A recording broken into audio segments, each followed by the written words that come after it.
Ellen, acho que Pedro Vitor também, João Gabriel. João Gabriel, eu falei com ele anteontem. Parece que ele está providenciando para me entregar. E agora nós já vamos dar início ao segundo livro desta classe, porque vocês sabem que é mais de um.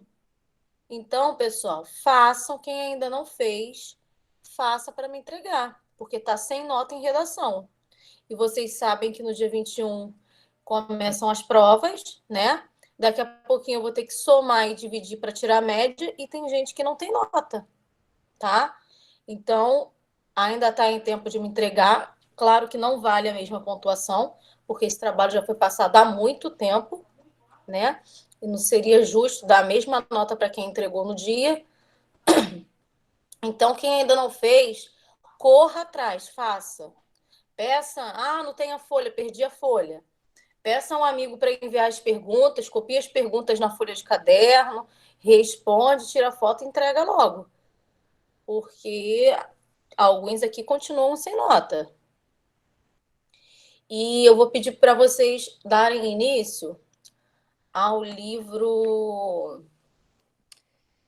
Deixa eu ver aqui o nome, pessoal, porque ontem eu fui mexer nos meus guardados de livros, e aí eu percebi que os livros que eu recebi da escola, esses livros extras, só vieram os do 6º ano, que são 4, e um de vocês, que é a menina que fez a América.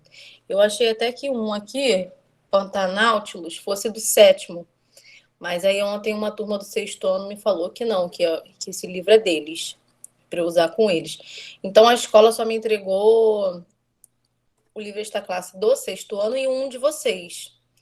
E eu perguntei ontem no grupo do Zap, me falaram que é mais de um, né?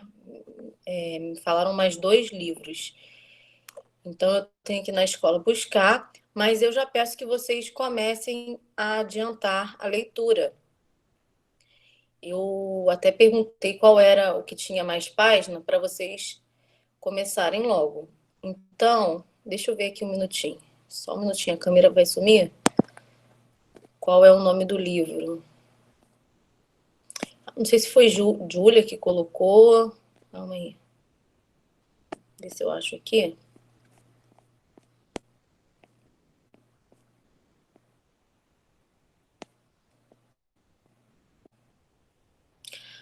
As Aventuras de Robin Hood. Tá? Então, pessoal, vou colocar lá no chat, ó. Próximo livro desta classe, eu não estou com ele aqui em mãos para mostrar a vocês, mas vocês já sabem. Próximo livro, vou deixar registrado aqui, extra classe. Pois é, ó, Renan está falando aqui que esse livro tem 200 páginas. Por isso que eu perguntei ontem no grupo qual livro era maior, que é para a gente começar logo. Então, próximo livro desta classe, As Aventuras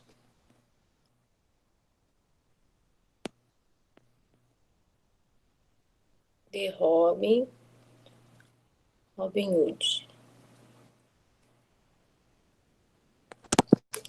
E aí depois nós faremos um outro trabalho. Pode ser que seja aquela folhinha ou não. Eu posso também passar um outro tipo de trabalho para vocês fazerem sobre esse livro. Porém, eu preciso que vocês comecem a ler o quanto antes, porque, como os colegas falaram, esse livro ele tem bastante páginas. Então, pessoal, isso está sendo falado hoje, dia 15 de setembro. Está registrado aí no chat, tá? Terminou a aula, vá lá nos seus guardados, verifica se você tem o livro, que provavelmente você tem, verifica se dentro dele tem a folhinha, que é para não deixar para falar isso em cima da hora, como muitos têm feito. Eu não tenho, eu perdi a folha. Então, vocês precisam ver isso com antecedência, tá? Então, comecem a ler. No final de setembro, início de outubro, eu vou passar um trabalho sobre ele, porque nós ainda temos mais um livro desta classe. Eu não sei se o de vocês são 3 ou 4. No do 6º ano são 4, é um em cada bimestre. Então, a gente precisa adiantar. Comecem a leitura hoje, leiam um pouquinho cada dia, para vocês Tia, eu conseguirem acho ter. que os nossos são 4 também. Eu acredito que sejam 4, sim. Então, a gente precisa, adiantar isso aí.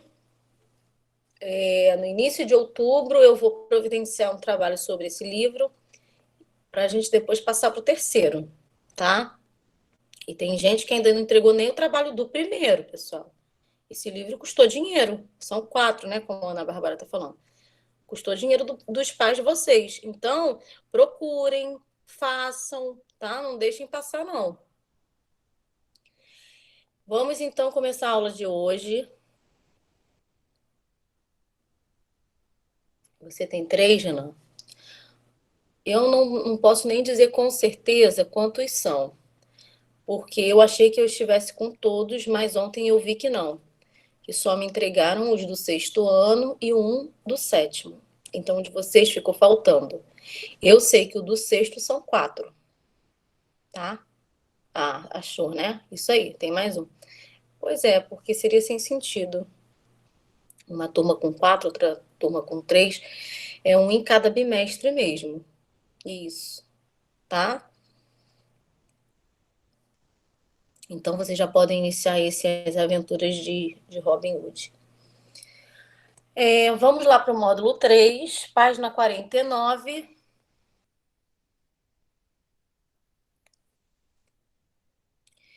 Que fala sobre pontuação.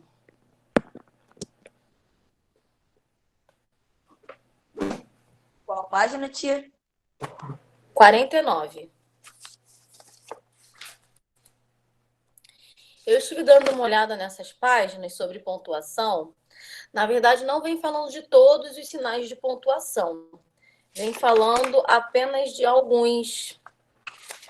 Porém, como eu gravei uma aula para o 6º ano sobre pontuação, naquela época em que as aulas ainda não eram online, eu tenho aqui algumas folhinhas sobre a explicação, né, dos sinais de pontuação e vou usá-las com vocês. Porém, aqui eu vou mostrar mais sinais de pontuação que não aparecem aí no livro. Então, vamos lá. Página 49, módulo 3. Nós vamos ler esse textinho que tem aí. Vamos começar a leitura do texto, e aí, à medida que as explicações forem aparecendo nas páginas, eu vou mostrando aqui outros exemplos para vocês e comentando. Vamos lá, então. Leia o texto abaixo e descubra uma modalidade esportiva diferente. Quem pode começar a leitura do texto? Eu, tia. Vai lá. Você já ouviu falar em Título. Chocobal? Qual é o título? O esporte que promove a paz. Uhum. Você já ouviu falar em Chocobal? Pronuncia-se Chukball. Criada na década de 1960. A modalidade é uma invenção do médico suíço Hermann Brandt.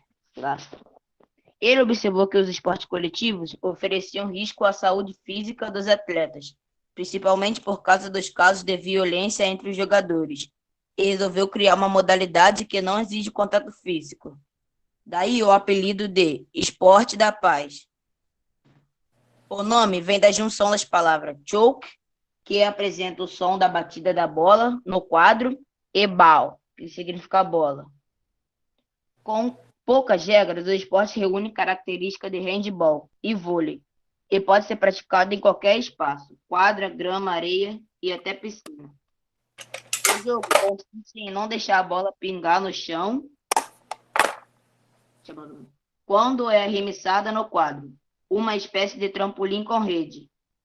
Não é permitido interceptar ou impedir a bola durante a ação adversária e as equipes podem fazer ponto em qualquer lado da quadra.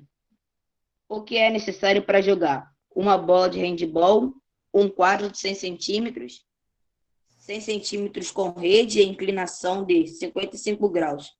7 jogadores para cada time. Regras. Tempo de jogo: 3 tempos de 15 minutos. Pontuação: a equipe marca ponto quando a bola arremessada rebate em um dos quadros e cai no chão, sem que a outra equipe recupere. Falta: quando a equipe dá mais de 3 toques na bola antes de arremessar. Quando fica mais de 3 segundos com a bola nas mãos. Quando dá mais de 3 passos segurando a bola. E quando intercepta o passe. Muito bem. Alguém que já havia escutado sobre essa modalidade esportiva? Nunca ouvi dizer. Nem eu. Nem eu. Então, pessoal, vamos ver o que diz na página seguinte, na página 50.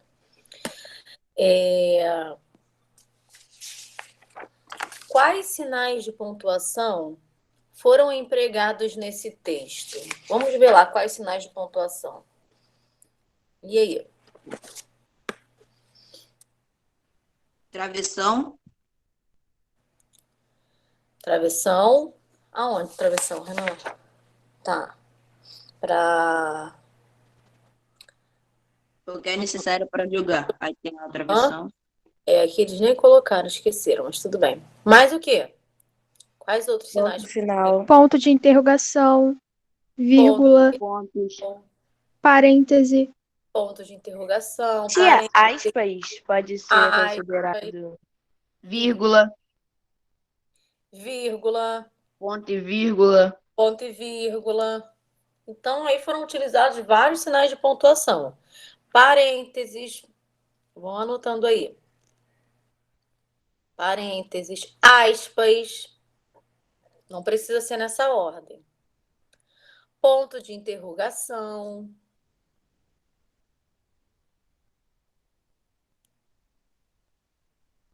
Vírgula. Ponto final.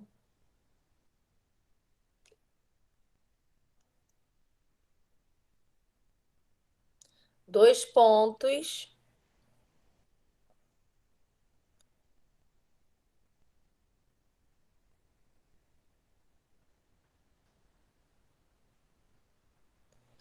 E ponto e vírgula.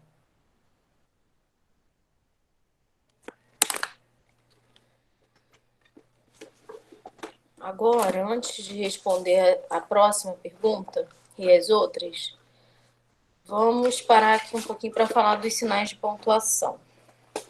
Vamos aí. Vou pegar aqui alguns exemplos para vocês.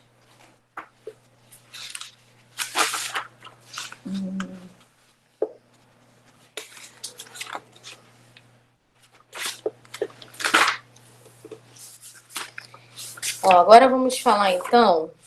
Eu vou falar, como eu disse, vou falar de alguns sinais de pontuação que o livro nem vem explicando, mas como já está aqui no meu material, eu vou mostrar todos, ou quase todos. Só achar um negócio aqui nesse livro, que esse livro aqui também tem. Acho que no primeiro.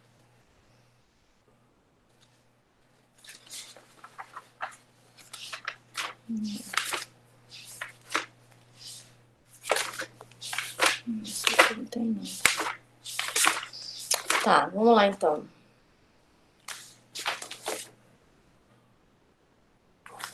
Ó, eu coloquei aqui numa folha, numa aula que eu gravei, acho que foi pro 6º ano, alguns sinais de pontuação.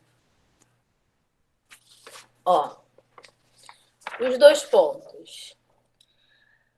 Quando que nós utilizamos os 2 pontos? Para quê? Alguém sabe dizer qual é a função dos 2 pontos? Vamos lá. Eu vou mostrar a folha novamente.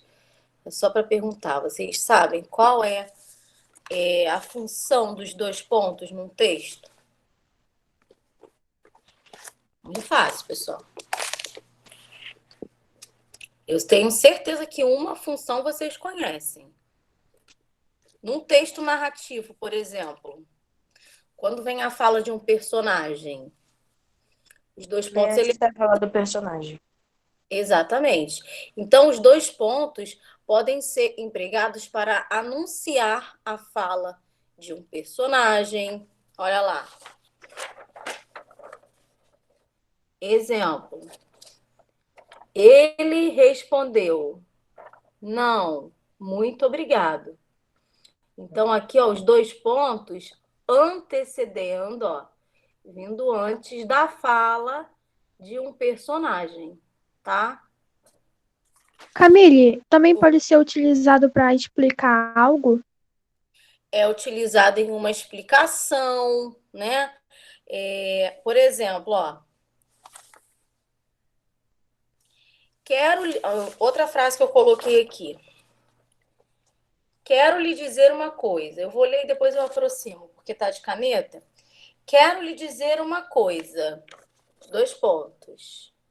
Ó. Não converse com pessoas estranhas, nem brigue com seus colegas e não responda à professora. Então, quando eu vou citar, né, quando eu vou enumerar itens numa frase, eu também utilizo os dois pontos. Ou quando eu vou iniciar uma explicação, tá? E também antes de uma citação. Ó, vou mostrar mais pertinho para vocês. Então, pessoal, os dois pontos podem ser empregados para anunciar uma fala, numa enumeração. Fui ao supermercado e comprei. Eu posso colocar aí dois pontos: banana, maçã, uva, né? Então, eu estou enumerando, fazendo uma enumeração. Eu posso utilizar os dois pontos. Uma explicação sobre o que está sendo exposto, né? Ou ainda para marcar que será apresentada uma citação de outro texto. Como nós vimos aqui, né, no exemplo 2, também. Então, os dois pontos, eles têm várias funções. Enumerar, anunciar uma fala, enfim. Agora, vamos ver aqui a função dos parênteses. Alguém sabe qual é a função dos parênteses? E aí, pessoal? Esse também tem no livro de vocês. Qual é a função dos parênteses? A folha caiu aqui. A função de destacar ou explicar alguma informação? Exatamente. Quando vocês perceberem parênteses num texto, ele tem a função de destacar ou explicar alguma informação sobre o texto, alguma informação dita anteriormente, tá? Deixa eu pegar aqui a folha, que caiu aqui da minha mão. Exemplo, ó. Eu vou ler e depois aproximo. Afirma-se, não se prova que é muito comum o recebimento de propina para que os carros apreendidos sejam liberados sem o recolhimento das multas. Reparem, ó, eu utilizei os parênteses aqui. Afirma-se, não se prova. Esse não se prova é uma informação que eu estou falando referente a algo que já foi dito anteriormente. Afirma-se. Está afirmando, mas não se prova. Então, quando eu quero introduzir uma informação ou falar de algo, retomar algo na frase que já foi dito, eu coloco os parênteses, tá? Então, tá aí, ó. Os parênteses podem ser empregados para destacar ou explicar alguma informação sobre o texto, apresentar movimentos, gestos e expressões em um texto dramático, ou ainda para indicar elementos em uma referência bibliográfica. Então, querendo destacar... Professora, mas não tem uma regra se o que pode ficar dentro do parêntese é uma frase curta ou longa, né? Não, geralmente não são frases tão longas. Geralmente é quando você quer destacar, dar ênfase a alguma parte do texto, ou quando você quer retomar algo que já foi dito. Quando você quer explicar melhor algo que já foi dito. Então, você vai utilizar os parênteses, mas nada muito extenso dentro dos parênteses, tá? Como aqui, ó. Aqui foi bem pequenininho, ó. Afirma-se, não se prova. Foi uma explicação a mais sobre afirma-se, né? Sobre o que já tinha sido dito anteriormente. Deixa eu ver mais qual que tem aqui. Eu vou apresentar primeiro os que tem no livro, e depois eu vejo os que não tem. As aspas. Deixa eu procurar as aspas aqui.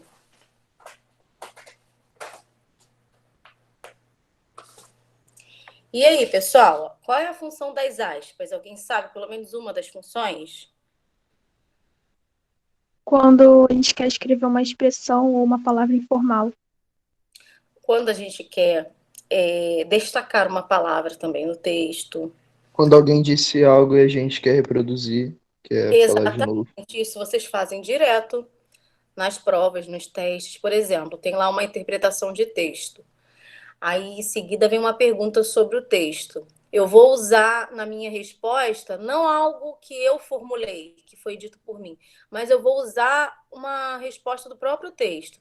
Então, quando eu retiro uma parte, um trecho de um texto maior, eu devo colocá-lo entre aspas, para dizer que aquilo ali, aquela informação, não fui eu que disse, tá? E sim que faz parte de um outro texto, ou que é a fala de um autor, enfim. Então, quando eu retiro um trecho, né? Ou, por exemplo, eu vou no Instagram, eu vou no Facebook, quero postar uma frase de Machado de Assis. Eu tenho que colocá-la entre aspas, para dizer que aquilo ali, né, não é de autoria minha, é de outra pessoa. Então, quando vocês forem fazer uma citação de um autor, quando vocês pegarem trechos de um texto, né, quando vocês forem reproduzir trechos de um texto, vocês também devem utilizar as aspas. Palavras estrangeiras. Geralmente, num texto, elas também aparecem. Não é negrito, é outra coisa. Fugiu a palavra. Algumas palavras estrangeiras, vocês vão perceber que em alguns textos elas vêm. Oh, meu Deus. Quando elas vêm deitadinhas, pessoal, é negrito, itálico, não é isso? Em itálico. Tia. Então, elas aparecem em itálico e às vezes também, na maioria das vezes, entre aspas, tá? Palavras estrangeiras. Deixa eu ver mais o que. Para indicar uma palavra ou expressão que está sendo utilizada em sentido figurado, num sentido simbólico. Para marcar o início e o fim de fala, né, e introduzir uma citação, ó. Aí eu coloquei aqui. Como disse Machado de Assis, olha lá, aqui eu já utilizei 2 sinais de pontuação, ó. Como disse Machado de Assis, eu vou fazer uma citação, eu vou fazer uma apresentação do que Machado de Assis disse. 2 pontos, né, antecedendo a fala de Machado de Assis. E aí, aquilo que foi dito por ele, eu vou colocar entre aspas, olha lá. A melhor definição de amor não vale um beijo de moça namorada. Isso aqui foi dito por Machado de Assis. Então, o que eu fiz? Utilizei os 2 pontos que nós vimos ainda há pouco, né? Para introduzir a fala dele. E a fala dele eu coloquei, a citação, né? Eu coloquei entre aspas, olha lá. Aquilo que foi dito pelo autor Machado de Assis. Ó, aqui embaixo tem um outro exemplo, outdoor, que é uma palavra estrangeira. Também, entre aspas. E numa última frase, Mariana reagiu impulsivamente e lhe deu um não. Aqui eu quis destacar. dá ênfase à palavra não. Então, eu também coloquei entre aspas, né? Aqui para destacar o não.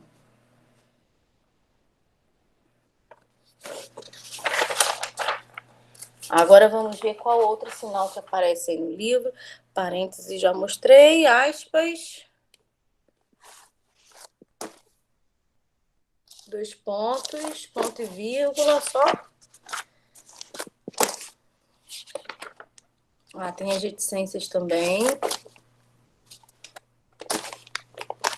Vamos ver aqui. Reticências. E aí, pessoal, as reticências também têm função fácil. Qual é a função das reticências? As reticências são aqueles 3 pontinhos. E aí? Para que aqueles 3 pontinhos servem? Quando houver alguma pausa na fala. Revela uma pausa na fala, tá? Uma interrupção também da fala. Pode indicar também surpresa, hesitação, tá? Ele Dúvida. também aparece... Oi? Dúvida também. Sim, dúvida. Ele também pode aparecer, vocês já devem ter visto, dentro de colchetes ou parênteses, né, num texto. Porque, às vezes, ele vem assim, ó. Tem até aqui na minha frase, no exemplo que eu coloquei, ó. Reparem, a frase já iniciou com parênteses e com os 3 pontinhos, com as reticências. E aí está escrito assim: onde está ela, amor? A nossa casa. O bem que nesse mundo mais invejo. E aí tem, ó, as reticências no início e tem também as reticências dentro dos parênteses no final. O que isso significa?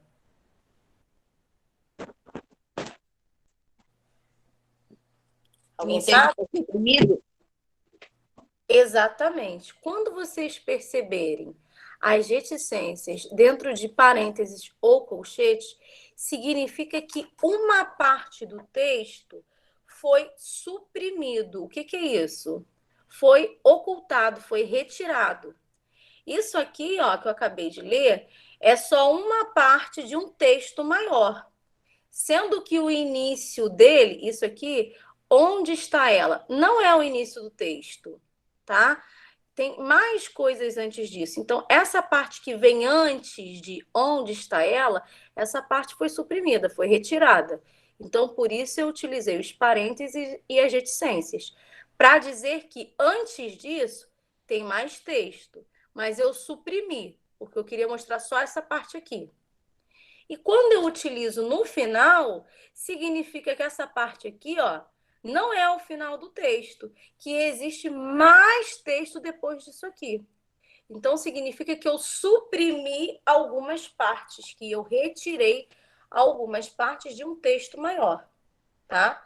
Quando ela aparece só no início, significa que isso aqui não é o início do texto, que tem mais coisas antes.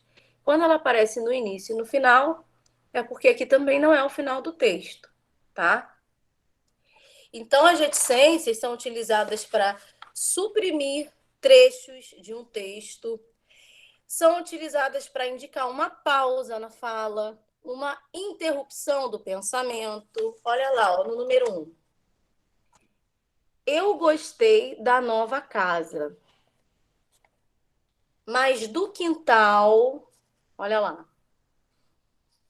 Eu gostei da nova casa, mas do quintal... Ou seja, eu suspendi aí o pensamento, né? Cada um vai pensar no que poderia ser dito aqui. Houve uma interrupção da fala, né? E coloquei uma outra frase também. E então, veio um sentimento de alegria, paz, felicidade. Olha lá. E aí eu utilizei as reticências para indicar aqui uma continuidade, ou seja, essa frase não termina por aqui, né? Eu falei sobre alegria, paz, felicidade e outros sentimentos também. Eu não vou usar um ponto final aqui, existem outros sentimentos que eu também Senti. Porém, eu coloquei as reticências para indicar uma continuidade, tá? Então, aí, ó, 3 exemplos para vocês. Então, indica pausa, indica a interrupção do pensamento, indica que a parte de um texto foi suprimida, foi suprimido. Reticências, deixa eu ver mais qual aparece aí. Ponto e vírgula. Ó. O ponto e vírgula, ele é utilizado quando a gente vai fazer uma enumeração. Por exemplo, ó. A matemática se divide em geometria, álgebra, trigonometria e financeira. Olha lá, eu fiz uma enumeração, né? Eu coloquei aqui as partes da matemática. Então, ó, eu fui utilizando, tão pequenininho, eu fui utilizando a ponto e vírgula para enumerar, ó. E aí, no último item, eu não uso o ponto e vírgula, eu uso o ponto final, tá? Por isso que eu não destaquei aqui. Então, eu vou enumerar, eu vou utilizar o ponto e a vírgula. Porém, no último item, eu utilizo o ponto final. Então, ponto e vírgula são utilizados numa enumeração e também são utilizados quando existe um trecho muito grande onde a vírgula foi utilizada várias vezes, e aí para você não ficar repetindo a vírgula, você vai utilizar o ponto e vírgula. Eu vou mostrar aqui para vocês um trecho do autor Rubem Braga, um trecho bem grande, tá?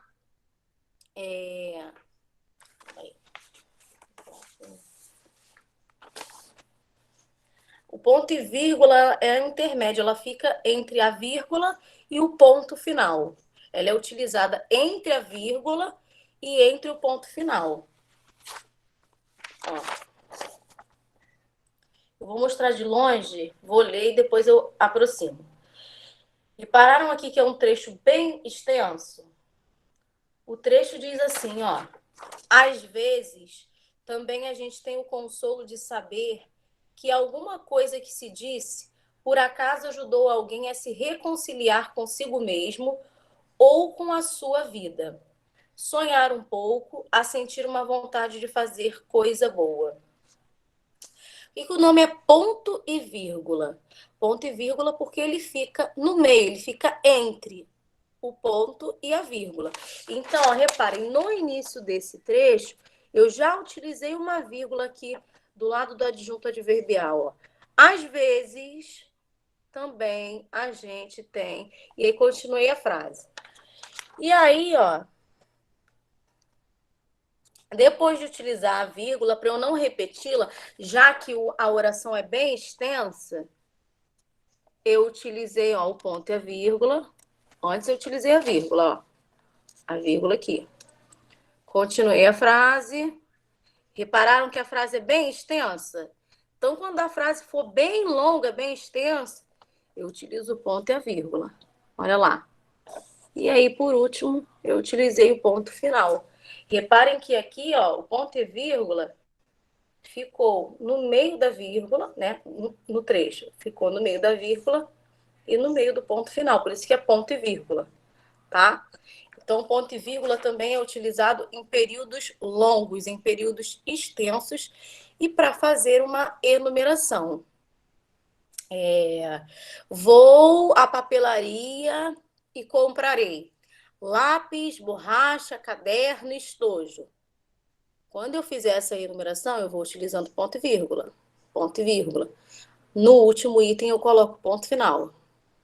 A professora pediu para estudar as matérias, 2 pontos. Substantivo, adjetivo, verbo e advérbio.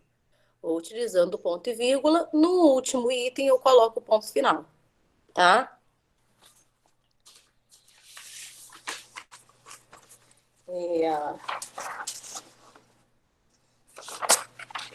Deixa eu ver aqui. No livro de vocês, eu acho que vieram só esses. Parênteses, 2 pontos, aspas, ponto e vírgula. Ponto e vírgula. Acho que só, né, pessoal? Não veio falando do travessão, nem do ponto de exclamação, nem do ponto de interrogação. Veio aí na resposta, mas não veio a explicação, né? Vou mostrar aqui para vocês. O travessão, ele é utilizado para introduzir a fala de um personagem, que vocês também já conhecem bem, né? Num texto narrativo, a fala do personagem, que marca o discurso direto, né? Ela vem sempre introduzida pelo travessão. Então, ó, apareceu um travessão no texto, você sabe que ali existe a fala de um personagem. Aqui eu coloquei, ó. Quais ideias você tem para revelar? Não sei se serão bem-vindas. Além de marcar a fala dos personagens, o travessão também marca a mudança no discurso. Aqui significa que é um personagem falando. Já aqui é outro personagem. Tá? E o travessão, eu não sei se vocês já viram ao fazer a leitura de um livro ou num texto qualquer, o travessão ele também pode substituir a vírgula. Por exemplo, nessa frase aqui, ó, precisamos acreditar, deixa eu ler primeiro que está de caneta. Precisamos acreditar sempre, disse o aluno confiante, que tudo irá dar certo. Olha lá. Disse o aluno confiante, aqui no meio do texto, precisamos... Tia, não dá para ver. Ó, precisamos acreditar sempre, disse o aluno confiante. Eu coloquei ó, o travessão aqui e o travessão aqui, certo? Certo. Nesse caso, eu poderia utilizar o travessão para destacar essa parte, como eu também poderia utilizar a vírgula, tá? Então, muitas vezes vocês vão ver que no lugar da vírgula, as pessoas utilizam o travessão, não tem problema nenhum. Não pode utilizar sempre, mas uma vez ou outra, tá? O travessão ele pode substituir a função da vírgula. Nesse caso aqui, eu também poderia utilizar a vírgula, tá?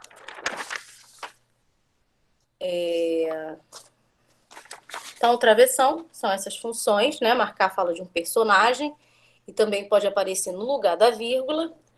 O ponto de exclamação, que vocês já conhecem bem, o ponto de exclamação ele é utilizado para indicar surpresa, susto, tristeza, felicidade, né? Emoções, sentimentos. Então, ó, algumas frases aqui. Que horror! Para ver a exclamação, perdão, indicando espanto. Foi ele o vencedor. Exclamação, indicando surpresa. Seja rápido. Exclamação, indicando uma ordem, né? Nós já estudamos aí a questão das frases imperativas, que são frases que indicam ordem, né? Elas podem ser pontuadas de 2 formas, com o ponto final ou com o ponto de exclamação. Quando eu quero apresentar um tom mais de ordem mesmo, de mandar, eu utilizo a exclamação. Faça isso agora, ponto de exclamação. Agora, quando eu dou uma ordem, mas uma ordem de forma mais delicada, mais sutil, por favor, um pedido, na verdade. Por favor, pegue um copo de água para mim. Aí eu já utilizo o ponto final. A frase não deixa de ter um verbo no imperativo, né? Indicando ordem, indicando pedido, conselho.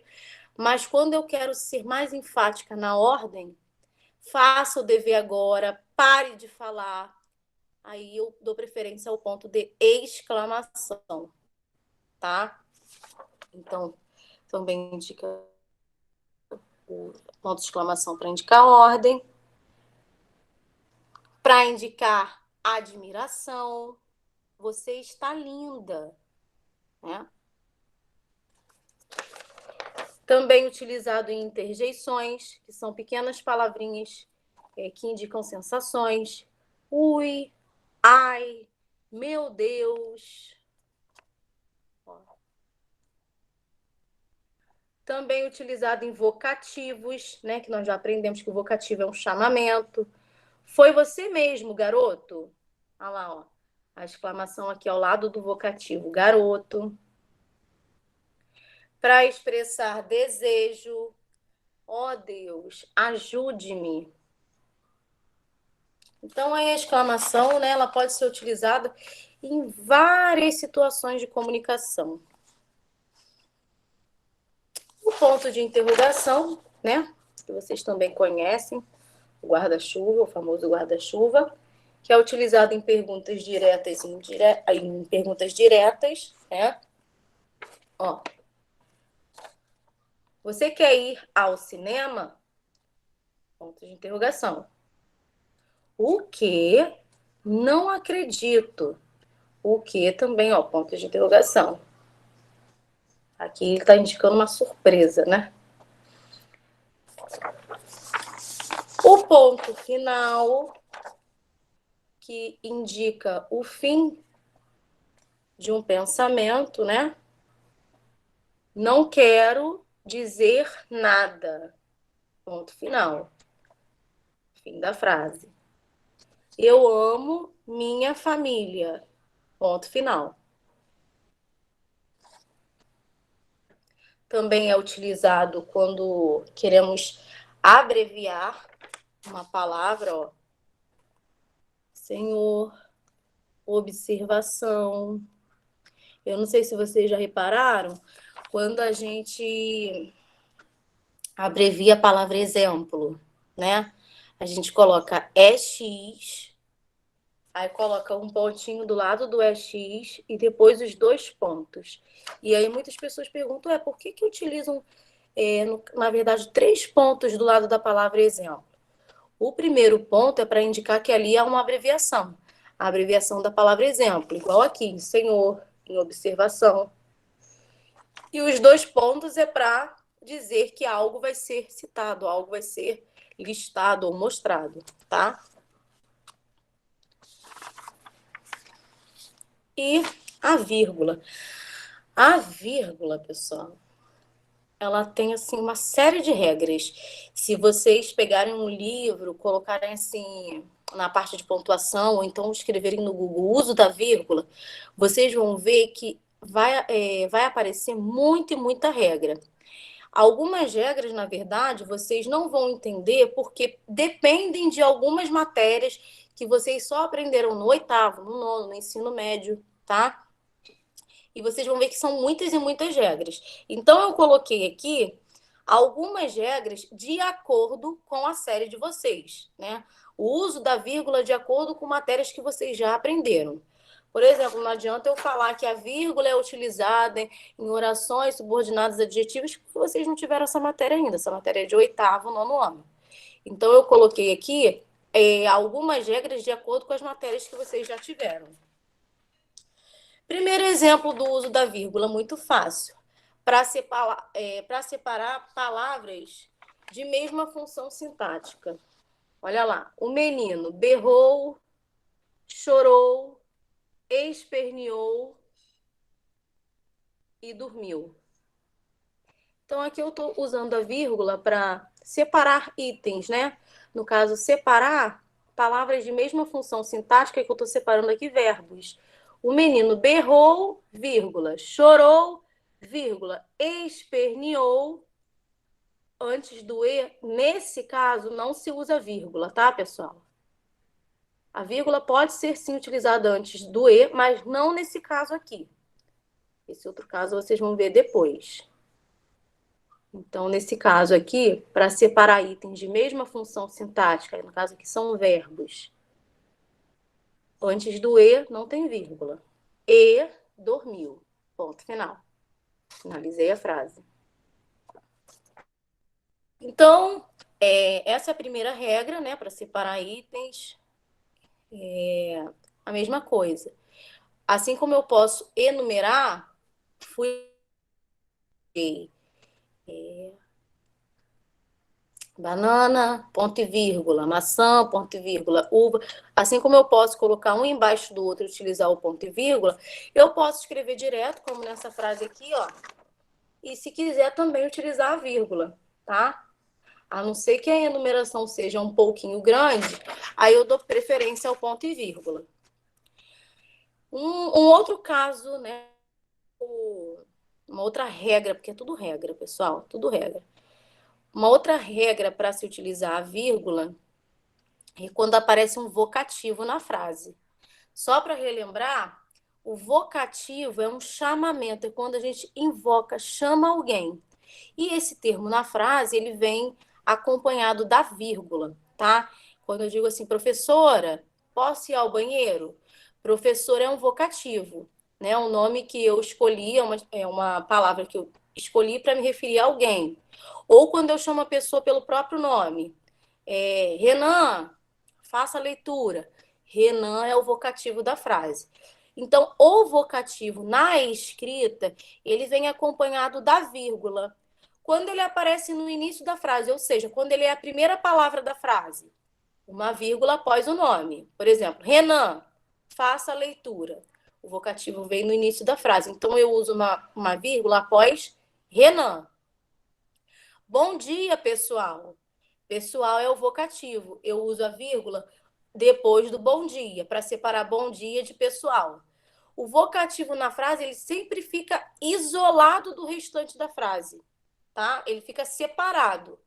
Quando ele aparece no meio da frase, aí nós vamos precisar usar duas vírgulas, uma antes do vocativo e uma depois, justamente para deixá-lo isolado de todo o restante da frase.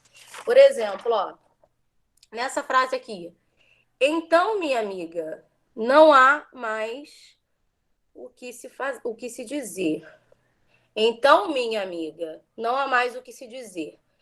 O vocativo dessa frase aqui é minha amiga, reparem. Minha amiga está no meio da frase. Ou seja, o vocativo não é a primeira palavra e nem a última, ele aparece no meio.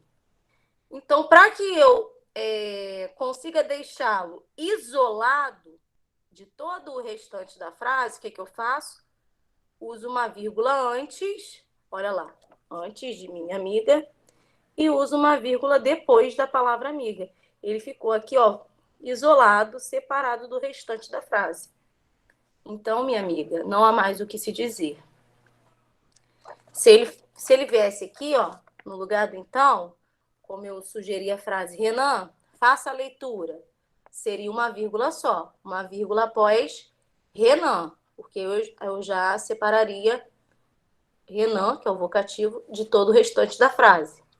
Se fosse a última palavra, aqui no lugar de dizer, se por exemplo, fosse assim,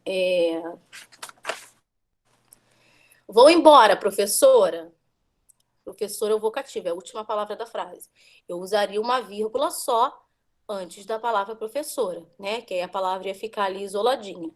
E quando aparece no meio, é que vamos utilizar duas vírgulas para separar da parte inicial da frase e do restante, da parte final. Tá? Então, a vírgula também é utilizada em vocativos. Um outro exemplo que vocês também conhecem, a vírgula é usada para separar local de data, quando eu vou escrever uma carta para alguém. Aí eu coloco lá, São Gonçalo, hoje é 15, né? São Gonçalo, vírgula, 15 de setembro de 2020. Então, eu também preciso utilizar a vírgula para separar o local da data. Como aqui, ó. Brasília, vírgula, 30 de janeiro de 2009. Então, eu coloquei aqui uma vírgula, ó, entre Brasília e a data, tá?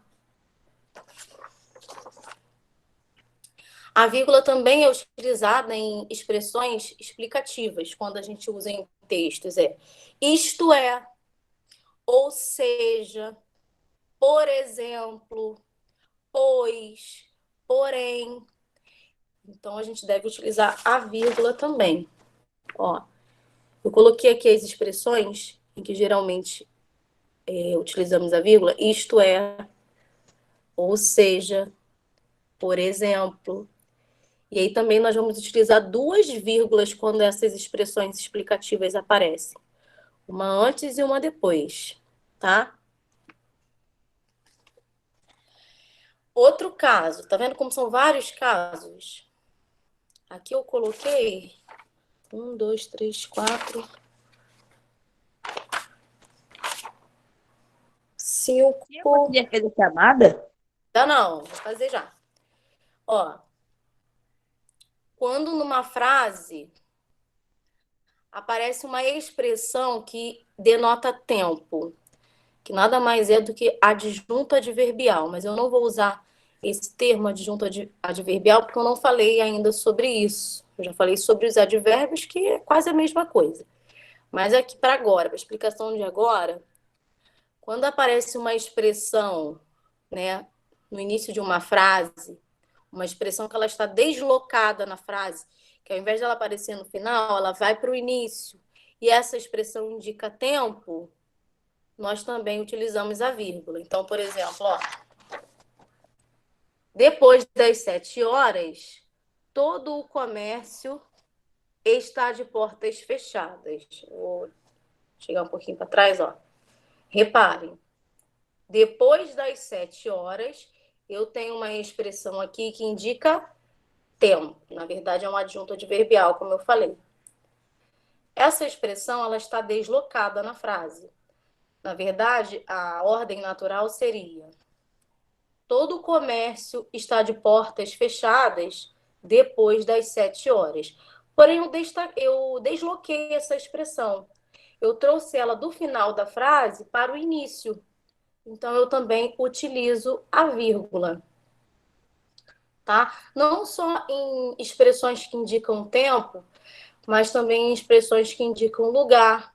Quando elas aparecem no início da frase, se tiver mais de 3 palavras, como por exemplo aqui, ó, aqui tem 1, 2, 3, 4 palavras, né? De 3 palavras a mais, eu já utilizo uma vírgula. Tá? E a última frase é parecida com a primeira que eu coloquei, ó. Era um garoto de 15 anos, alto, magro. Eu utilizei a vírgula aqui para separar itens, né? Era um garoto de 15 anos, vírgula, alto, vírgula, magro, fim da frase, ponto final. Então, esses são alguns casos, tá? Algumas regras do uso da vírgula. Depois a gente vai registrar isso no caderno. Além desse exercício aí do livro, a gente vai fazer exercício no caderno também. Aqui nem vem falando da vírgula, vem falando só dos parênteses, das aspas, do ponto e vírgula, das reticências, dos 2 pontos, né? Não vem mostrando todo. Eu que aproveitei, porque eu já tinha dado aula de pontuação para o 6º ano, naquelas aulas quando ainda eram gravadas, não eram online. E aí eu aproveitei o material para mostrar para vocês. Bem, fiquei uma aula inteira falando, né? Não deu nem tempo de fazer dever, só um exercício. Então, pessoal, são 9 horas agora. Eu vou fazer o seguinte. Vocês têm aula agora, né? O intervalo, né? Intervalo. Marquem aí para amanhã. Amanhã nós temos 2 aulas de português. Então, façam da página 50 a 53. 50 a 53, que é sobre pontuação. A gente já iniciou aí a letra C, vocês façam o restante em casa, amanhã a gente corrige. 50 a 53 para casa. Alguém tem... Ah, não, eu acho que eu posso fazer isso. Como eu dou aula daqui a pouquinho para o 6º ano, e vocês também vão para o intervalo, eu vou tirar um print aqui da lista de chamada, e aí depois eu faço a chamada aqui sem usar o tempo de vocês. Eu já estou dando print aqui. Pronto. Daqui a pouquinho eu faço a chamada, tá, pessoal? Vou encerrar aqui, já dei o print nas pessoas que estão presentes e depois eu faço a anotação.